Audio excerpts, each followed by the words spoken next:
Special તડકા સાથે ચણા દાળ બનાવીશું। અડધા કપ ચણાની દાળને 2 કલાક માટે પાણીમાં પલાળી લીધી છે। દાળ સારી રીતે ફૂલી ગઈ છે। બધું પાણી કાઢીને પ્રેશર કુકરમાં દાળ ઉમેરશું। સાથે પાણી, સ્વાદ પ્રમાણે મીઠું, 1/4 ચમચી હળદર પાવડર ઉમેરીને મીડિયમ ગેસની ફ્લેમ ઉપર વિસલ કરી લઈશું। દાળ સારી રીતે વફાઈ ગઈ છે। હવે વઘાર માટે પેનમાં તેલ સાથે સૂકા મસાલા ઉમેરીને સાતળી લઈશું। હિંગ, લીમડાના પાન ઉમેરીને મિક્સ કરી લઈશું।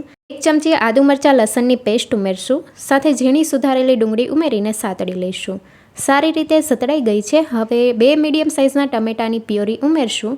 ટમેટા જલ્દી કૂક થઈ જાય તે માટે સ્વાદ પ્રમાણે મીઠું ઉમેરીને મિક્સ કરી લઈશું। મસાલામાં હળદર પાવડર, લાલ મરચું પાવડર, ધાણા જીરું પાવડર ઉમેરીને મિક્સ કરી લઈશું। ઢાંકણ ઢાંકીને તેલ છૂટું પડે ત્યાં સુધી થવા દઈશું।